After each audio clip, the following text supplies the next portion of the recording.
See, there's different types of ways to build your business. You can be the type of agent who allows the market to dictate what leads you get at what price, or you can be the type of agent that picks out the exact clients you want and makes them your clients through developing the skills that I'll share with you today. You better be excited about 2025. This is the best year. This will go down in history as the very best year to be in the industry. More real quickly so I can make sure you guys are awake at 8 o'clock at night.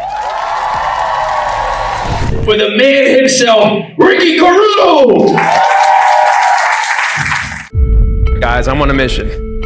And when I leave here, I'm hitting every single city that I can hit around the globe to continue on my mission. My mission is this.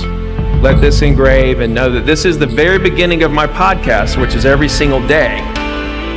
In the intro of my podcast, it says, I'm here to simply reduce the failure rate in the real estate industry. What's up, guys? What's up, everybody? What's up, everybody? Hey, what's up, everybody? What's up, everybody? Ricky Carruth here.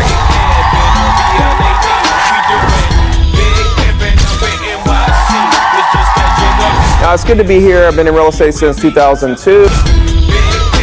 It's clear that you're very passionate about this. This just feels right. I'm too real. Let's get a little louder. Give it up for Ricky Carruth! Coming straight about the Black Mario.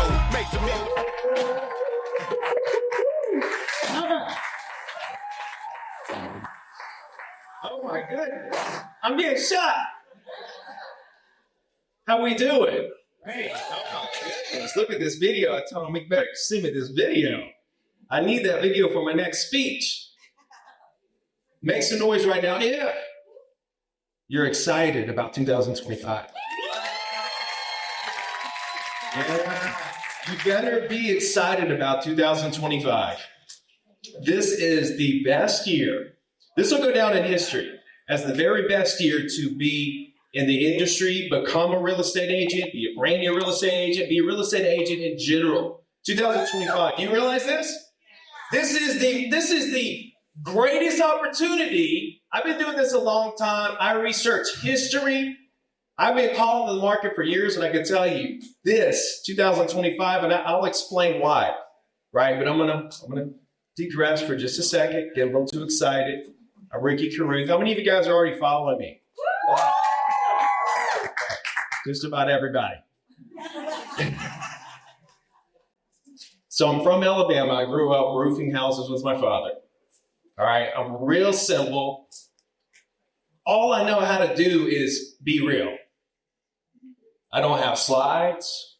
I'm not going to try to sell you something. Can I just have a heart-to-heart with you guys tonight? Because it is nighttime and it's about my bedtime too. So, all right. So 2025, the greatest year ever to be in real estate. All right, there were some stats that came out that said 71%, you guys see this? Didn't sell a single home last year. Okay? That sounds about right for the year we just had, which was a 30-year low when it comes to the number of deals for existing home sales. So think about it. We had a 30-year low, which was 1994. There's 70 million more people in the U.S., right? And we have the same amount of transactions as we had back then. Of course, 71% of real estate agents are not going to sell a single home. But this is what I'll say. There's 1%, 2%, 3% of that 71% that is the future superstars of the industry. And I'm telling you that because I know it, not theory. Back in 2002, I got in. I got to where I was selling 20, 30 homes. And then in 2005, from 05, February of 2005 to May of 2008, I sold, how many do you think I sold? 30. 0. Oh. I was the 71%.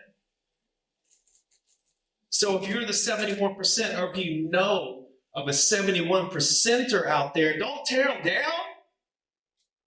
Build them up. You don't know.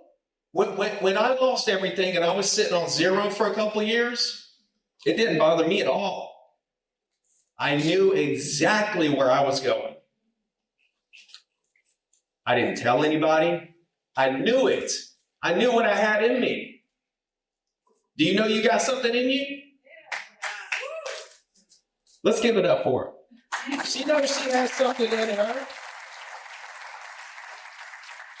And that's what it's about, is realizing this. So when you go through a market like that, you've got to go through a year like that before you can understand how to handle a year like that. Otherwise, you will fall on your face. So think about this.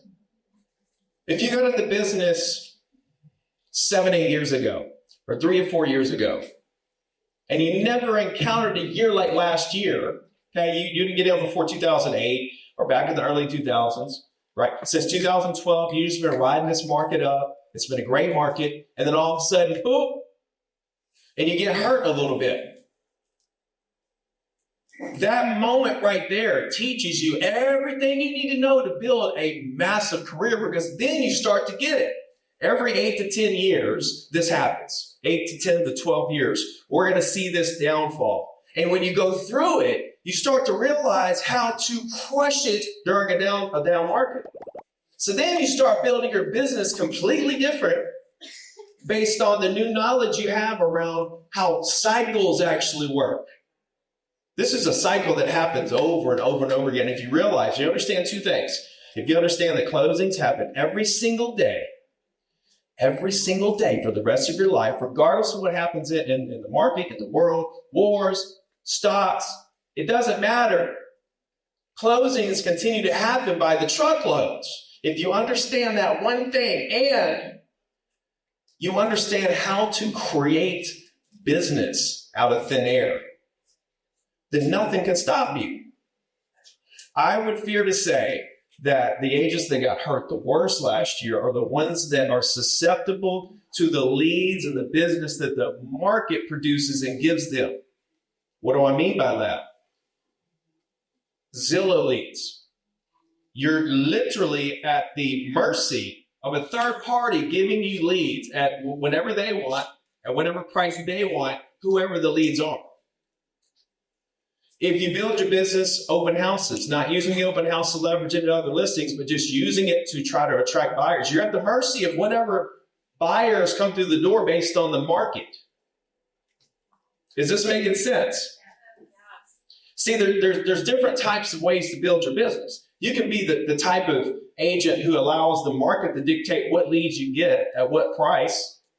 Or you can be the type of agent that picks out the exact clients you want and makes them your clients through developing the skills that I'll share with you today. Let's make a really loud roar real quickly so I can make sure you guys are awake at 8 o'clock at night. Are you all excited to be here? Okay. Is everybody from here in Long Island? No? Okay. Long Islanders, make some noise. Everybody else, make some noise. Okay, where are you guys from? Where? Oh, yeah. Okay. Okay. All right. Wherever those places are. Alabama. I'm from Alabama. But I'm right on the beach. Right on that beach. Florida comes right up inside Alabama. Just right up in there. So if you understand how to create deals out of thin air, okay, I want you to think about this. Is your business built on leads that come to you through the market and are dictated by a third party? Or do you have the ability, have you become the person who can talk to anyone and create business out of that conversation? And when that happens, now you can talk to anybody you want to, and you can literally pick out your clients. I want to sell that home. I want to sell in that neighborhood. I want to sell that condo. That's the way that you got to be if you want to take control of your business and not allow the market to dictate where you're going. Markets can fluctuate your business. If you're selling 100 properties a year, a market can take you down 10, 20%, something like that. Even 30, 40%. It can't take you out though, because closings continue to happen, okay? But on the flip side, and this happens 120% of the time, the market always rebounds very violently. And when it rebounds, if you do what you're supposed to do while the market's low, the market will 4, 5, 6x your business. So think about it. When the market comes down, it can fluctuate you. Can't take you out. But when it comes back, it can 4, 5x your business. Okay? So if you got in the business 7, 8 years ago, up to a couple years ago, up to right now, this is the moment right here when the market is contracted. Because when it re-expands, if you play your cards right and you expand your influence in the market, then your business will explode. This is what happened to me in 2008. I got back in 2008. I started building my business the right way. And in 2014, I sold 100 properties and then 100 every year after that. And it was all because of what I did in 2008, 9, 10, when the market was down. It wasn't what I did in 2014, 15, 16. My future was already written long before I hit the big years. Right now, this is it. If you take anything away from tonight, it is that this is the greatest. We will look back on this moment as the greatest moment ever in the history for real estate agents. Now, as we think about that, I also want you to realize another thought of mine. Maybe it's true, maybe it's not. You don't have to believe it. I don't care. I do care. I believe that real estate agents will make more money, more profitability over the next 10 years than we've ever seen. Why do I believe this? Number one, transactionals. Transactionally, do you understand that this is a 30-year low with 70 million more people with the most pent-up demand we've ever seen? People are in their homes sitting on 4% interest rate that hate their home. How many of you guys would love to move yourself? You would love to move, but you just can't. You don't want it. You don't want 6, 7% interest rates. You want to. That's called pent-up demand. First-time home buyers. The amount of 30-something-year-olds in the country is staggeringly higher than it's been in decades. We're moving into a market where I believe we're going to have the normal's always been 4.5 to 5 million existing home sales. I believe we're going to enter into a new norm of 5 to 5.5 million existing home sales. So right off the bat, more transactions to go around. Okay. Second reason we're going to make more money and become more profitable is because AI and technology is not going to get worse.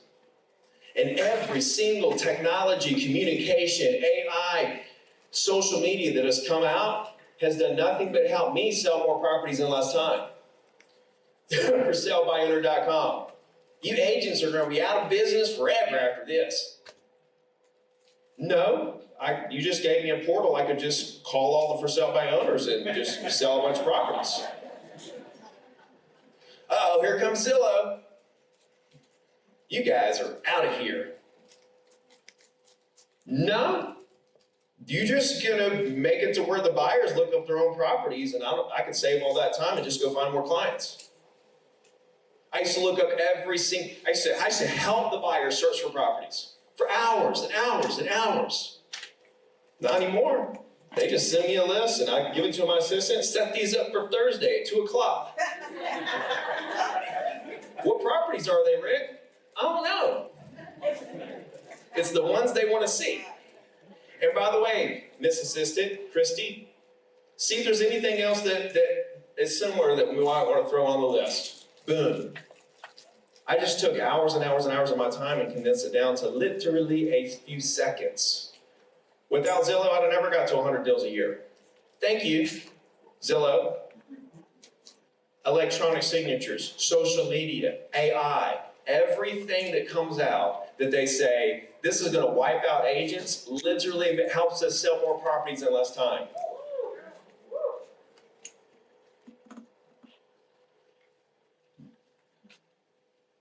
It's really incredible when you think about it, okay? So I want you to realize, you think that stuff's going to get worse? I'm sorry, I'm looking at these guys. I see y'all back there, just the lights are so bright. I want to make eye contact with y'all. Hello. Every single thing that comes along is going to help us sell more properties less time. Here's the third reason. We got transactions, right? We got technology, and we're the third one, commissions. Y'all think commissions are going to go up or down over the next decade? Or stay the same? Stay the same. I think, this is what I think. I think they're going to stay right the same. Right the same. If you sell more properties in less time, and there's more transactions to go around, and commissions stay exactly the same, what does that make you? More profit. You can be more profitable. Now, if the Center Burnett trial and all that stuff and all these class action lawyers and everything that they threw and everything the DOJ has been doing and everything that has happened over the last year concerning commissions didn't bring commissions down, nothing's going to bring them down. And you want to know why they didn't come down? Does anyone want to know why? No. Because we don't make enough money as it is. Real estate agents are the most underpaid profession in the world. It's like a roofer coming to your house and saying, I'm gonna charge you $10,000 for this. And you're like, nah, you don't work too hard. You just get up there and just lay some shingles and screw some nails. I'm gonna pay you $5,000 instead of $10,000. What's a roofer gonna say? Adios, Captain, I'm out of here. You go ahead and hop up the ladder yourself. I'm gonna go roof somebody's house that understands what I actually do. It's the same thing with real estate agents. Buyers think that we work 15 hours on their deal. That's what they think. That's what half of them think, based on a survey. And in reality, we work 87 and a half hours. Now, I started doing the math. You take a commission, you divide it by 87, you take the broker fees and the expenses and the marketing and the gas and all the stuff that we pay for, it's getting close to minimum wage. It can't go down any further or we won't do it. And guess what? They need us. We're at an all-time high when it comes to the information.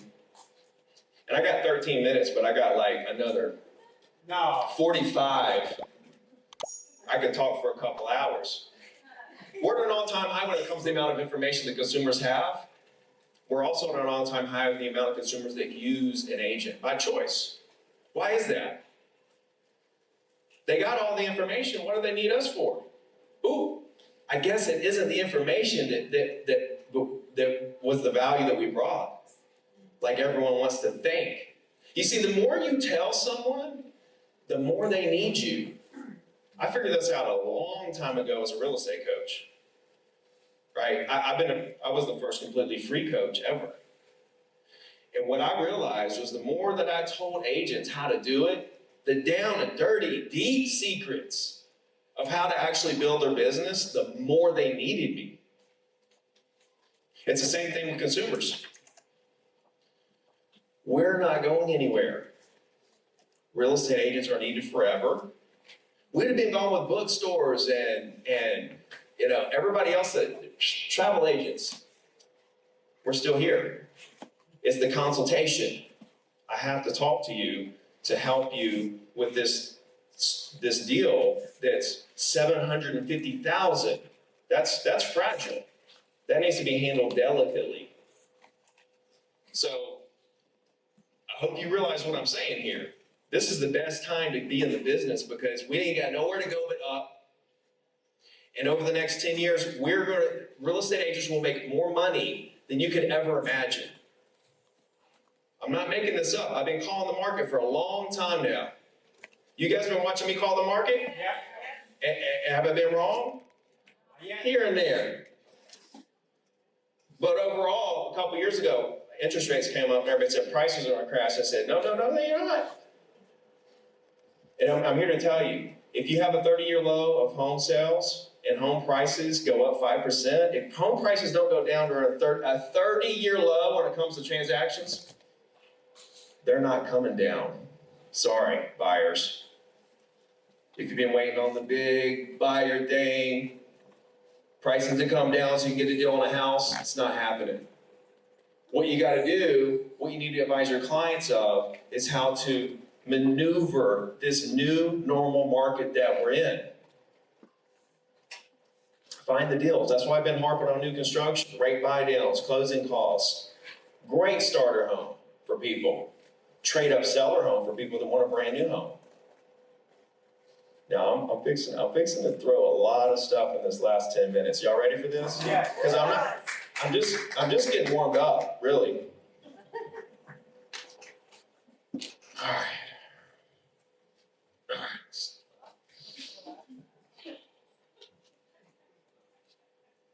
I never talked about this before. So, and I thought about, what can I do to really help you guys visualize some stuff, to really take your business to the next level. Do you guys, is that why you're here? You want to take your business to the next level? I'm going to teach you. I'm going to teach you all the secrets right here. Do it. All right. I grew up roofing houses with my dad. And just about everything I needed to know about how to build $1 million real estate business, I learned as a young teenager, 12, 13, 14, 15 years old, before I could even drive, roofing houses with my father. And at the time, I started out making $100 a week. I was making $100 a week. I remember when I quit roofing and went into real estate, I think I was making $350 a week. But this is 10 years later. You know, I was 12 and then I was 20 when I got into real estate. So I went from making $100 a week to making $10 million. I made $10 million as a real estate agent, as a solo agent. And I want to share with you the 3 principles that I learned roofing houses with my father that got me there. Is that interesting to you? Yes. Okay. The first one, I remember I was 12 years old, and my father taught me how to lay shingles. Before that, me and my brother, we were cleaning up job sites. We would just show up and just clean up all the nails just like that. We'd get on the roof here and there, just watch. But when I was 12, he actually showed me how to lay shingles, and I started laying shingles on a house. And the principle that I ended up learning from this is KPIs. Okay? What's a KPI? It's a singular piece of data that actually moves the needle with whatever that you're doing. Right? So what's that one thing that actually moves the needle? Not 2 things.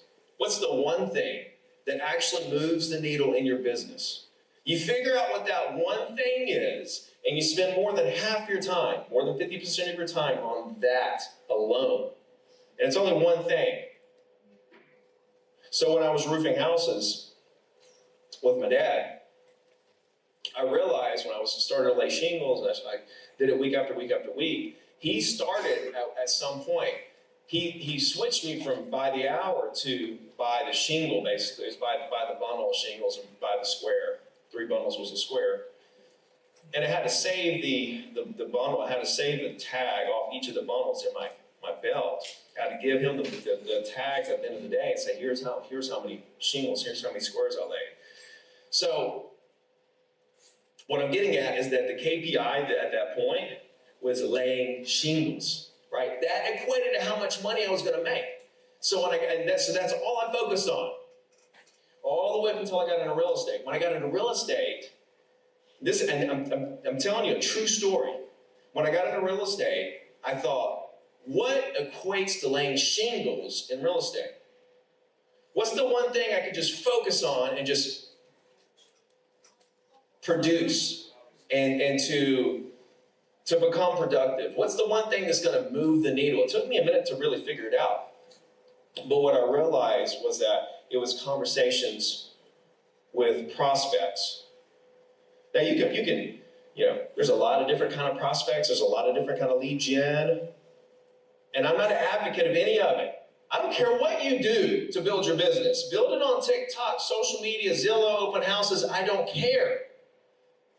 What I do care about is the way you communicate with your prospects. Are you talking to enough prospects? I'll tell you this. When I realized conversations were the KPI, I was just gung-ho. But through the process, I realized that the lead gen didn't matter. What did matter was that I was having, whatever the lead gen was, whatever it is, I don't care what you do, whatever it is, this is what I care about. That it is producing enough conversations with the right people so that your business grows at the velocity that you desire. If your business is growing at the pace you want, maybe you want to make 200 a year, 2 million. I don't know what you want to make. But whatever it is, as long as you're talking to enough people so that your business grows at the pace that you desire, I'm happy. Not everybody wants to make $1 million a year. Not everybody wants to make 2 million. Not everybody. Some people, I have agents that want to make 100, 200,000 a year. They're happy. Awesome. They don't want to do cold calling. I don't care. As long as whatever you're doing produces the. So a lot of agents come to me and say, I got a conversion problem. I got these people, Ricky, how do I get them? How do I convert them? I said, well, what's going on with the lead? How many people you got? What's going on with the lead gen? See, I already know what's happening. They don't have a conversion problem. They have a lead gen problem. They don't have enough leads coming in. They quit focus on the leads coming in. They're just trying to convert the few leads they have. You can't make anybody do anything. When I go to a listing appointment, when I show property, when I'm prospecting, I'm not trying to set an appointment, get a listing, get somebody to buy something. None of that. I'm trying to do one thing. I'm trying to make them feel comfortable enough with me to open up to me, to tell me exactly what they want to do and why, so that I can help them do it. That's it. I don't care if they want to sell something tomorrow, next week, next month, next year, 10 years. I don't care. I'm not trying to get them to do something differently than what they already want to do. Just tell me what you want to do so I can help you. So the purpose of lead gen is to create enough conversations with the right prospects so that your business can grow at the pace that makes you happy. If your business isn't growing at the pace that makes you happy, then you need to fix that first. That's the first thing you need to fix. Then we can start talking about conversion. Are y'all picking this up? Yes. Is this helping? Yes. Okay. Just want to make sure, because the second thing, because this parlays into the second thing that I learned, and I remember, because that was when I was 12, and I learned how to lay shingles. When I was 13, I remember riding in, because I always rode in the truck with my dad to the job sites and stuff. I'm always hearing all the back end, like he's talking to the builders and all the different business deals he was doing and stuff. And I remember, like, there was this builder that wasn't paying us enough. Like, he was paying us, like, nothing. And I became really curious, and I said, why are we, and the builder wasn't nice to us either. So he's like, not paying us and not nice. And I'm like, Dad, why don't we just not do business with him? No money, and he's mean. And he said, this stuck with me forever. He said, I'm not going to burn that bridge. He said, I got to keep the crews busy. Yeah, we don't make money on those deals, on those roofs. We make a little bit, but we don't make a lot. But that relationship turns into you don't realize, son, what the relationship with this builder turns into, what we got coming up because of this. And it keeps our crews busy as well. And it hit me like a ton of bricks there. I never forgot it. It hit me like a ton of bricks through my whole career that he was literally telling me, Ricky, value relationships over the money, over transactions in every situation. And I carried that into my real estate career. In the beginning, I did go up for transactions because I was 20 years old and I was trying to be a real estate mogul. I had a Hummer, I had a gold Hummer, a Cadillac CTS-V, 2 houses. I was riding dirty. I was a real estate mogul at 20. I said, I'm retired. This is awesome. And then the market crashed and all that. So when I came back, that's when I started to listen to all these little things my dad had been telling me the whole time. And I realized that it was about relationships. And that's the only way to build a business that doesn't succumb to markets crashing. You got to have those relationships, because when I lost everything, one of the big moments for me was I realized the people that I sold to back in 02, 3, and 4, they were still buying in 5, 6, and 7 when I was out of the business, using other agents while I'm working on an oil rig and roofing houses and serving tables. Oh, this is the game. People. It's not a property game. It's a people game. So when I talk to prospects, the goal of lead gen is to create enough conversations with the right people, right, to grow the speed you want. The purpose of prospecting those leads is purely to get them to feel comfortable enough with you, to open up to you, to tell you everything about what they want to do and why, so you can help them do it. So many agents walk into, I'm going to talk a lot longer than 20 seconds, man. So many agents, y'all want me to keep talking? So many agents walk into a listing appointment, talk to a prospect, make a cold call, have an open house. Every time they talk to somebody, they have a predetermined result that they're going after. I'm going to make calls to set appointments, right? I'm going to make calls to sell this listing. Or they have this predetermined result that they're going after. How do you know what the next step is for that prospect? You don't even know what they want to do and why. So what happens is who put that extra time up there?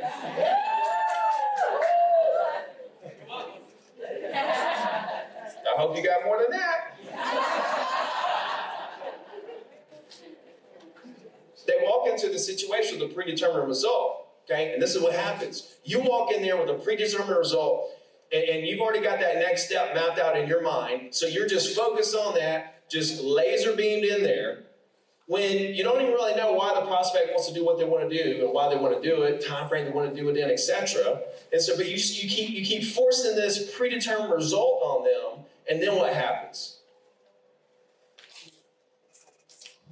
This is where we see the epidemic of ghosting start to appear. You want to know why your prospects are ghosting you?